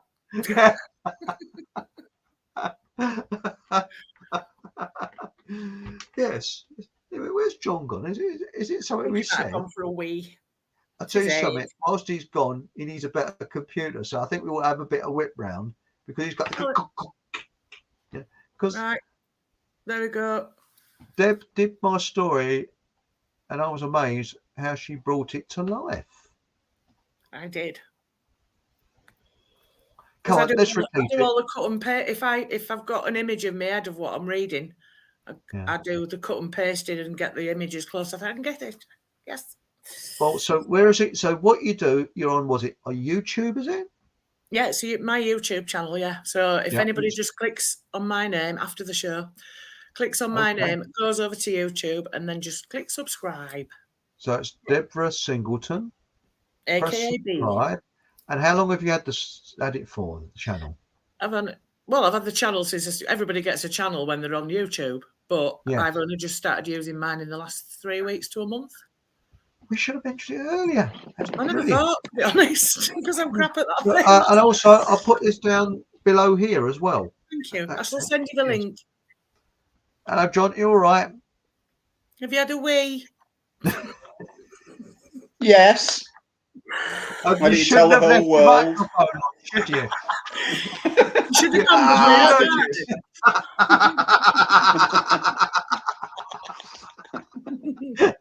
I And you didn't flush afterwards, did you? We can't hear it. I had it on mute. What, the toilet? And Might do that. well, the toilet's not just next to my sofa here. I mean, you know, I am a bit civilized, you know. It's not just a bucket in the corner or a litter tray. Yeah, it's out on the balcony, the bucket. Bloody parky out there. I was listening to the Bonzo Dog Doodah band the other day, the intro and the outro. I wish someone could do a modern version of that. It was bleeding funny. They had some great songs, didn't they? Who? What was it called? Viv Stanshall. Wow. What a loony he was. He was bonkers, but I think he's brilliant. Was it? I'm in love with you again. I'm totally lost now. What, Vivian Stanshall? Can Blue Men Sing the Whites? Do you remember that one? Yeah. I'm going to have to listen to this. When he passed away, it was, I think, well, they should have had a state funeral for him. He was so. He actually died in a fire, didn't he? Sorry? What was that? Sorry, John. He died in a fire, didn't he, Viv? Did he? Viv Stanshall, he died in a fire, didn't he? Yeah. Oh, poor soul. I hope he didn't suffer. But, because you know, he came from a working class family, a council house, and his mum sent him to elocution lessons, and that's why he spoke very posh, because he came from Southend. He spoke very posh, didn't he? Yeah. But do you remember that when he came out, we used to have these great big masks that you made out of paper mache? And he used to just walk on with. I know your name now. Right. Yeah, I know what you mean now. Yeah, Vivian Stanshall. Yeah. Another hero of mine, I think, Vivian Stanshall. Absolutely. And Neil Innes, who did a lot of the Monty Python stuff as well. Yes. Yes. Yeah, he was in Bonzo Band, Bonzo Dog Doodah Band. Yeah. Bonzo Dog Doodah Band. And if you go onto YouTube, you'll see the Innes Book of Records, which is very, very good. Again, a very underrated artist. Genius, Neil Innes. Oh, yeah, it was a genius, musical genius, Neil Innes. Yeah. Yeah. I mean, he's dead now again, poor guy. You know. Yeah. Oh, Rollinson's Edge. Yeah. That's as nutty as a fruitcake, that isn't it? Who's that? Trevor Howard, I think, acted in that, didn't he? Oh, as a woolly old colonel. It's on YouTube. You can see it all. Brief Encounter. No, one of my favourite films. What's that? Brief Encounter. Oh, yes. Love that film. Yes. It's very moving, isn't it? Oh, the Ruttles. The Ruttles. Yeah, that was good. Yeah. I get them on the morning when I get up. But no, with Neil Innes, they're all really excellent. Yeah, Ruttles. Got the muffles. But a lot of these, you notice now, I mean, I think that that conference you're going to, the chappie that talks about the music industry, if you can remind me what his name is, John, I can't remember. Mark Devlin. Mark Devlin, yeah. What he says about it, and especially the hippie period, when people down on the West Coast couldn't play a note of music, most of them. Yeah. And all their arms. Yeah, it's Laurel Canyon, isn't it? That's where I hung out all the 60s, famous American pop band in the 60s. It was a place called Laurel. And they were all, without exception, you name a band from that era, all their fathers were in the military. Yeah, senior as well. Yeah. Yeah. But when you look at them, I mean, for example, Lady Gaga is a perfect example. You cannot look at her videos because it's just flash, flash, flash, flash, flash, and that is to work on your subconscious, isn't it? It's very disturbing. But mind you, is Lady Gaga a lady or a man? That's the question. Some people. Well, I wouldn't say lady anyway, but no, freak. I think bit of a possibly. misnomer. Yes. Most of them are a bit freaky, though, aren't they? You know. Yeah. But I've got a feeling that now that talentless people become famous because they're taken to one side and they're told, you can become famous providing one day we do what you do, what we tell you to do, or it's, you know. It's always been the case, mate. It's always been the case from the beginnings. Always. Yeah. Well, I won't mention any names, but I don't understand how was it Lady Gaga equals a beast? I didn't know that. Oh, sorry. Explanation? Yes, but someone had wanted to blow the bloody doors off. He's not a very good actor, and a pub pianist that's has lives in America. No, bloody Elton John, who I think is a pub pianist, and they're both pushing the old about a year or two back because I'm not being rude, but Michael Caine doesn't act. He's Michael Caine. I mean, you might as well stand there with a script in front of him, mightn't he? Or just because the worst I've ever seen him in was that American thing where he tried to take off an American accent, but badly. Cider House Rules. Yeah. Oh, yes. Yeah. Saw that. It was garbage. It was, well, it'd have to improve to be garbage. And there's Bob Hoskins. Well, I'm going to say, it wasn't as good as that, was it, really? Sorry? It wasn't as good as that, was it? I mean, it's an insult to garbage, really, to say that, isn't it? It is. But why do they get an English person to act a part of as American? Like they did it with Bob Hoskins. Bob Hoskins sounded as if he had sort of verbal diarrhea. Irritable bowel syndrome. That's what he had. I mean, it was so bad. Cockneys can't do American accents, and Americans can't do English accents. Yeah, I found that out from Shannon as well, because it's just something you just can't do. Very few can go away. I mean, with Shannon talks about it a lot, you know. Yeah, we've spoken. Shannon and I have spoken about that a lot. I mean, she thinks my attempt at American accents are hilarious, whereas to be fair to her, she does do quite a good English accent. But well, you just heard mine on the stuff that I can't do them either. Yeah. Meryl Streep, she was good. I mean, she does sound English, doesn't she? Meryl Streep. He's a very. I can't see her as a person, but you know. Yeah. What about Sean Connery playing a Russian sub-captain? Yes. Hunt for Red October. Yes. I never got that. But what about John Wayne in Scottish accent? What about John Wayne? Was it in the Ten Commandments? He sure is the son of God. He never changed Roman outfit with Dobby. Every film that he were in, he sounded exactly the same. And that's right. Exactly the same. He was John Wayne in everything, wasn't he? Yeah, he was. He never attempted an accent, did he? He was in a film called The Quiet Man, which was set in Ireland. He was supposed to be an Irishman, and he just had exactly the same John Wayne accent. I know. Yeah. It's just because his name was Marion, wasn't it? Yeah, Marion Morrison. Yeah.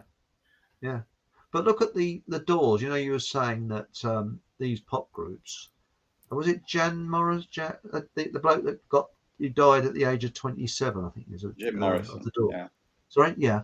His father was the captain of the ship that's supposed to have been involved with the Admiral Morrison. Yeah, he was the captain of the ship that allegedly was the subject of the what was it called? The Tonkin incident. The Gulf of Tonkin incident that's allegedly started the Vietnam War, but it was released military classified documents actually revealed that it was a false flag. It never even happened. Right. It was just a precursor to the Vietnam War. It was just an excuse to begin the war. Where have I heard that story before somewhere? Yes. And that is actually in Encyclopedia Britannica now. Did you know that? They said it never happened. No. And you wouldn't think thought it'd been in there. Yeah. And they've actually admitted, haven't they, that it didn't happen. They showed you the bodies being taken off, and it was all staged. Yeah. So is it? Oh, sorry, it's the Gulf of Tonkin, isn't it? Not the Bay. The Gulf of Tonkin. Yeah. Yes. Yes, you're quite right. Yes. Well, it's like was it what triggered got America into the First World War, wasn't it? The sinking of that ship, which is all arranged. Lusitania. Yes. Yeah, that's right. Yeah, I've written about that as well. Mm. In fact, we could do a show about that if you want, the Lusitania. Yeah. That will be bloody Nora. Come, yeah, that's it. Come on again. That is a brilliant one. Coming up soon is the Lusitania with John Hamer. What about next week, John? Fancy that? Oh no, you're hang on, Chris. I think I might be otherwise engaged next week. Just let me check. What date is it? Is it the 14th? Hang on, 7, 12, 13. It'll be 11. No, I'm okay. 12. I'm okay next Right, Monday. mate. Brilliant. So it'll be the Lusitania. You get that sinking feeling. Yeah. I'll write it in my diary now. Now, this is an interesting one that Hadji Oh, come up with. sorry. Oh, hang on. That's all right. Come on, put that back up. I would love John to do a deep dive on the murky characters operating behind the scenes in the Johnstown psyops. Yeah, it's not something I've actually researched some. I mean, I know it was a false flag. I know it was a psyop, but yeah, okay. Right, that was the one that you put up, Chris. Sorry. That's all right. Trevor Howard, we've all been programmed.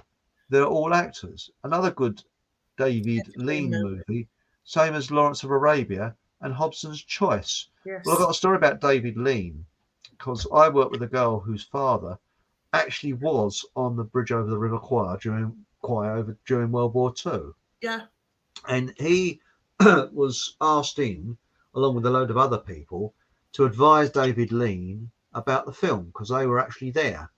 Right. And when they went to see the film, they all walked out in complete and utter disgust because the film is complete fiction and nothing like anything like reality.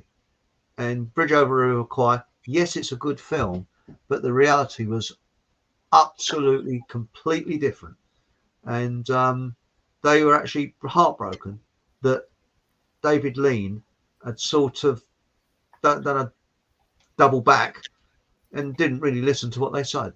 Yeah. Because it's pure fiction, absolute fiction. And, showing the British advising the Japanese how to build their bridge and all that crap. I mean, no, it wasn't really like that.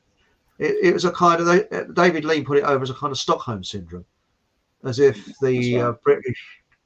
Well, Alec Guinness, who was the lead role, he actually kind of swapped sides, didn't he? They gave the impression that he'd become a kind of a brainwashed clone of the Japanese, and he was actually tried to stop them blowing the bridge up, didn't he? Right at the end of the film. Yeah. Spoiler alert. Yeah. You haven't seen it. Soloway says, been on the bridge of the River Kwai, nothing like the film. Well, I've got a little story about that, which reminds me, I went to an interview for a firm because when I was freelance, you go all over the place. That was architects and engineers, and on the wall of this office where I walked in was the bridge over the River Kwai, and the bloke said, "Yes, we actually built the bridge over the River Kwai, not the one during World War II, but the one afterwards, the proper one." Right. Yeah. And I don't know what year they did it, but there was this picture of the bridge because I thought I was fascinated, and a fella told me that was years ago. So I don't know if they did it for the film or they did it an actual one. I think they did an actual one, not necessarily for the film, But was it? I think it's one. Was it so many people a mile got killed on making that one? Oh, hello, David Jacobs. Bridge on the River Kwai film is obviously bollocks. Everyone knows Alec Guinness, because he was like this, wasn't he? Thanks for those concise words there. Yeah, that's great. Thanks, mate. How dare you? Good job he knows me, innit? Yeah, it is. That's right. It's like Lawrence of Arabia. That's supposed to be utter bollocks as well, isn't it? That film. What is? Lawrence of Arabia. Oh, yeah. Well, yeah. Because D.H. Lawrence was supposed to be a very short bloke. He's only about 5'5", something like that. He wasn't that tall. But, and the other one is when they show you these French D.H. Lawrence, you mean T.E. Lawrence? T.E. Lawrence, sorry, not wasn't D.H. Lawrence, Chris. That didn't sound right, but when you see films like Thomas about the French, Edward, it was. they always show attractive ladies and handsome blokes, but in reality, they wouldn't have chosen people that are handsome or attractive because they wanted people to just be plain and blend into the background. If you're going to send a spy into an area, you don't send someone that's going to stick out like a bleeding sore thumb. Great, Alex, get his impression by Chris. Oh, thank you very much. You know? He was another one that always sounded as if he had a cucumber up his arse, hadn't he? Oh, I got a cucumber up my arse. John, any good book or doc on truth of World War II you can recommend? I think. Right. Okay. I've got a few. First one is, it's called, right. Wait for it. It's called My World War II by David J. Powys. And it's an absolutely brilliant read. Bless you. Thank you, John. This is a story of someone who spent his entire war on all the various front lines throughout the entirety of the European theatre. It was at Malta, it was at the invasion of Sicily, Italy, and he was actually at D-Day as well. And First one in. The poor guy suffered terribly, but that is an absolutely amazing book. Okay, so that's kind of a personal experience kind of book. But again, this is a plug for one of my books, and this one. This is an absolutely comprehensive, comprehensive dissection of World War I and World War II, and it's a 2-volume called Behind the Curtain, which tells the absolute truth about what really went on during World War I and during World War II and between the two wars, as well as lots of other stuff in there as well. So yeah, apology plug. So there's 2 for you to be going on with. There's a great book by David Irving, 2 great books by David Irving called Hitler's War and Churchill's War. Absolutely stunning stuff. It just tells it as it is. So yeah, that'd be about the sum total of my recommendations.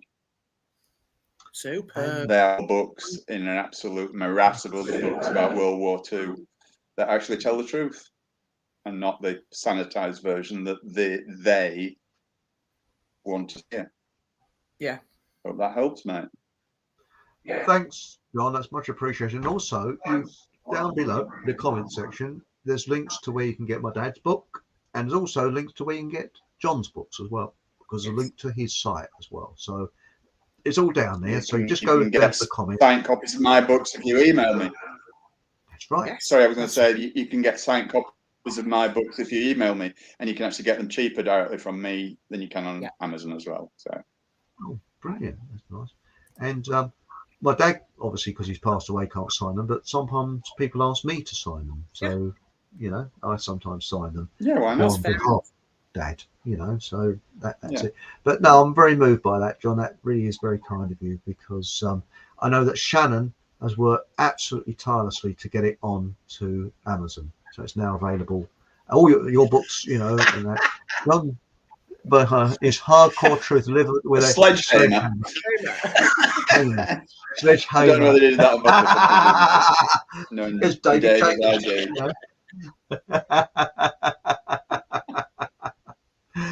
My uncle was a Japanese POW. That poor sod must have gone through hell. My grandpa was as well. Oh, he ended up eating mice. Oh. Not good. No. The Japanese army was psychotic, absolutely psychotic. Although some weren't, apparently. There were some, I think there were, that weren't brainwashed. And some of they reckon the Koreans were worse than the Japanese in many ways. You know, but well, Korea was part of Japan. Korea's only become a country in its own right. It was part of Japan. Yeah. Don't forget the 6-hour-long video on BitChute about World War II. Right. Firestorm. No, is it Firestorm? There's a few. Hellstorm. There's Hellstorm, and there's also. Is that one? Hellstorm? Yeah. was on BitChute, and The Greatest Story Never Told. That's a cracker. Correct. And That's also, on BitChute. if you want to find the site, The Greatest Story Never Told, don't do it on Google because you go through several pages before you find it. My advice would be to use a search engine called Yandex, Yandex. Yandex. It's Russian, but it's in English, and you'll find things more easily on there. But Google, I've found, they've tried to wipe out people like Dennis Wise, who did The Greatest Story Never Told, and it certainly is. And some of his other videos about communism, how it's taken over, and Churchill are also brilliant, that are available from his website. But again, you can't see his stuff now, no longer on BitChute, which is very, very sad. That's correct, Sean. Dennis Wise made another film, Communism by the Back Door. They're all masterpieces, total masterpieces. I can't praise them enough. They are absolutely brilliant. Well researched. I know his stuff, but T.E. Lawrence, not D.H. Lawrence, as I said, was a personal advisor to Churchill. Hence his accident on one of his 6 rough superiors. They were big buddies. Yeah, they were big buddies, Lawrence and Churchill. Yeah, that's a motorbike, by the way. It's not his best friend. And say no more. Let me comment on that. I do a present. I actually do a Hatchie, and everyone else. I actually do a PowerPoint presentation as one of my stand-up talks about Churchill and his relationship with T. Lawrence, as well as various other people, but specifically him, and the fact that Lawrence was actually murdered on Churchill's orders. So yeah, you're right about the accident. It wasn't an accident. It was actually murder. It was covered up. Yeah. Very similar to Lady Diana, that murder, wasn't it? Very similar.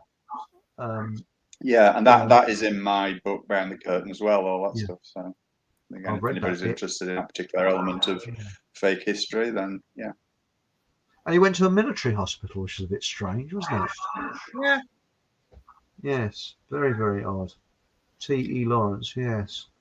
Yeah, and he didn't die immediately. He was taken to hospital, and he was actually starting to recover.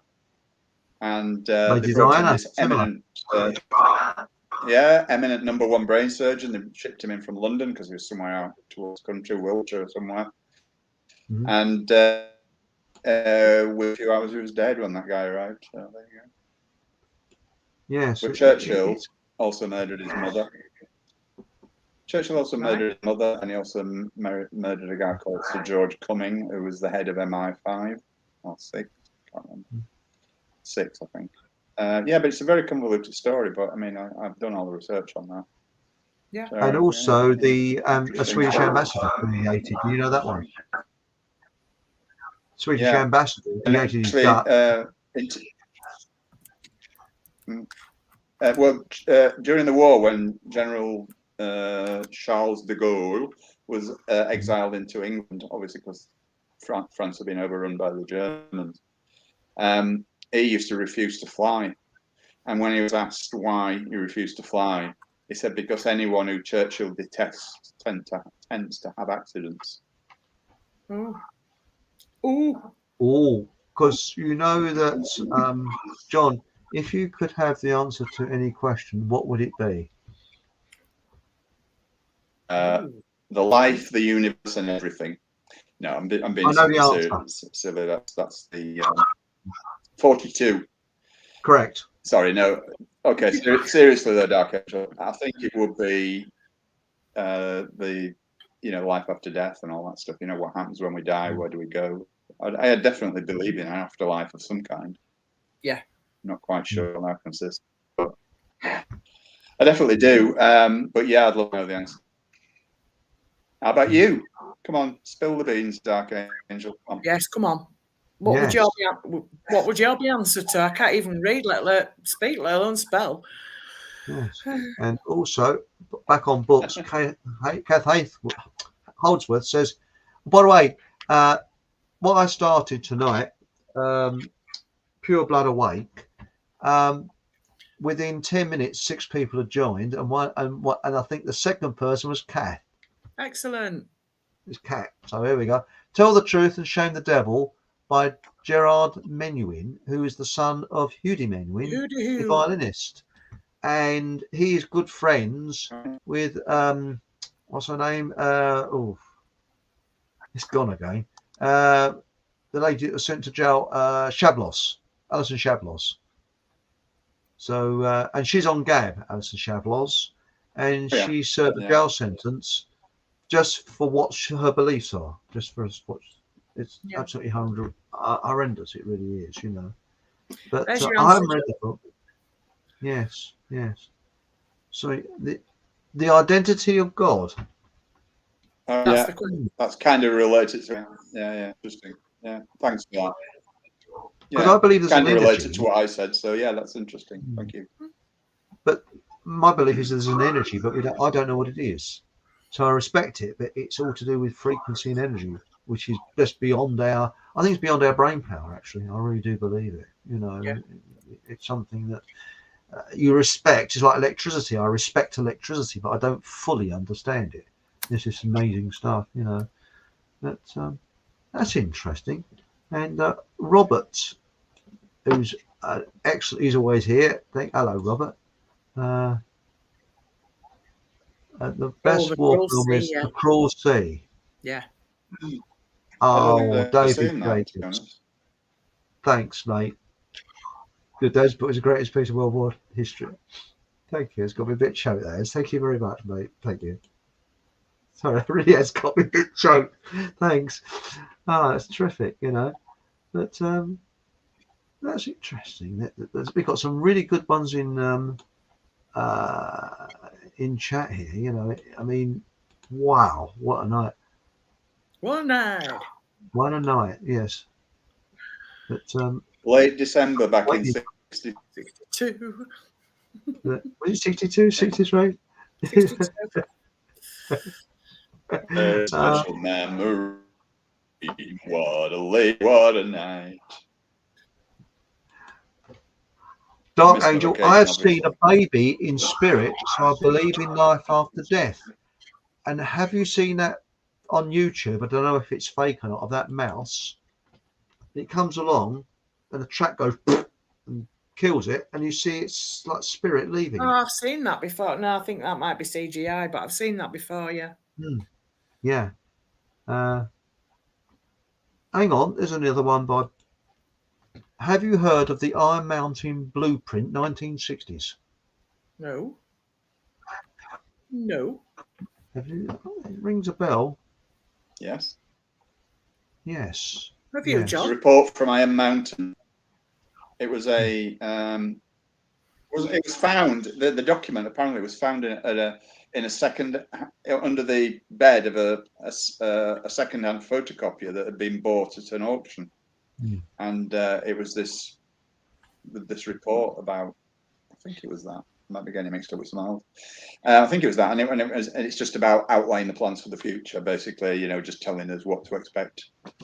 You know, in the coming years, and it proved to be very, very accurate, as of course they all do.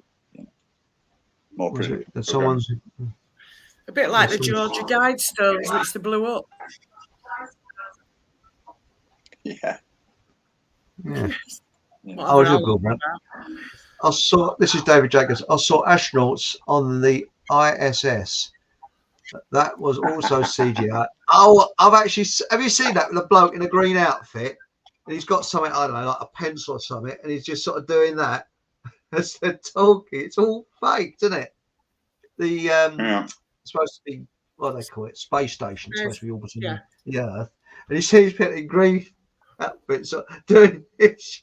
There's one where he's actually doing something like that with twiddling an object in his hand, and then he lets it go to show how it will float, and he just goes whoops to the floor, and he goes, oh, and then he fiddles for the off switch because it went out live and he couldn't stop it.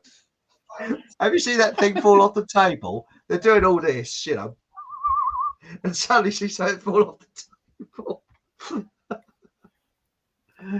It's just absolute bollocks. Just Google bubbles in space. That's a cracker. That. Yeah, that's bubbles in space. Sailor It West shows just all said the fake goes on with the access. Yeah, I said exactly the same thing.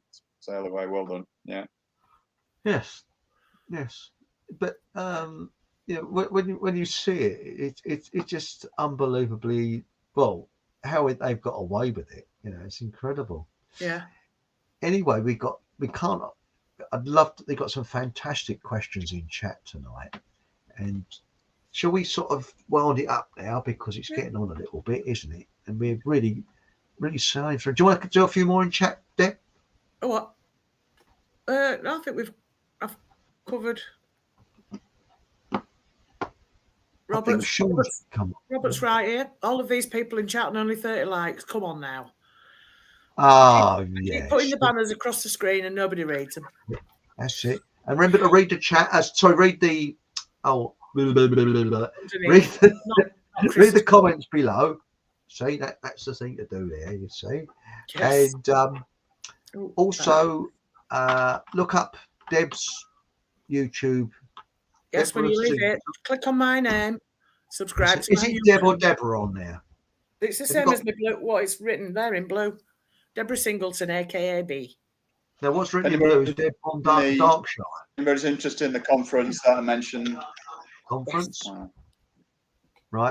Interested and also, in the conference that I mentioned earlier? Yeah. Okay. And the conference, if you go onto Facebook, I mentioned earlier, it'll be on Pure Blood Away. Email me. No, just email me. Never mind Facebook. Just if you want to know more about the conference, what it entails, etc., because honestly, I can't stress enough what a great event it is. I mean, it just warms your heart. It's just fantastic to be amongst so many wide awake people. It's just brilliant. Not only will you get to meet me, Mark Devlin, and a few other people, but you'll also get to meet the great Jacobs as well. So, I mean, what more could you ask for? Seriously, exactly. It is a must attend event. Please do email me and I will send you all the details. That's right. Because it's at Hastings, isn't it? In yes, where the Normans it's a battle came near from. Hastings, yeah. Battle.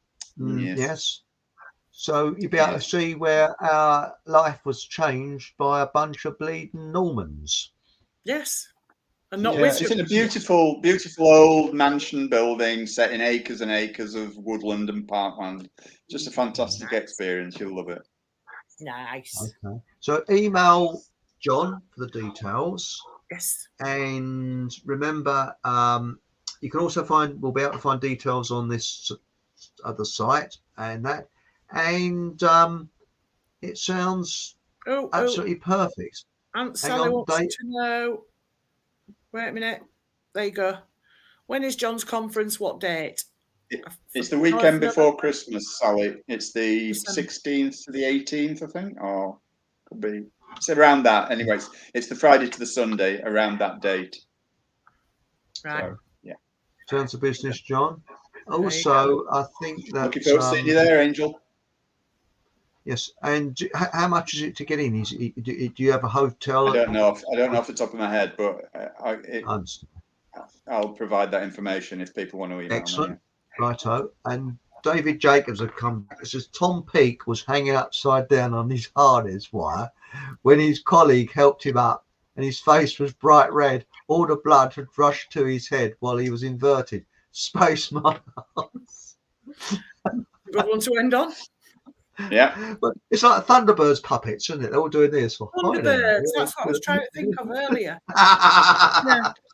Well, thank you very much for joining us tonight. Thank you. And remember, same time, same place next week, and we'll have the great John Haberback talking about the Lusitania.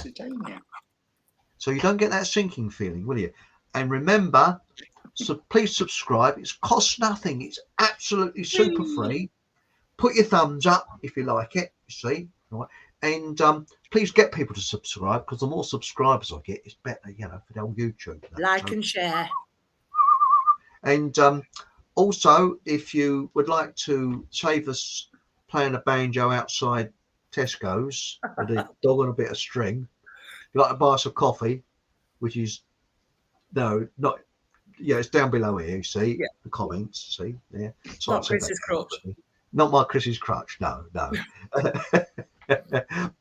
And as I say, meet us same time, same place next week. And remember, whatever happens, have a laugh. Yes. And cue the outro. Here we go. Night. Good night.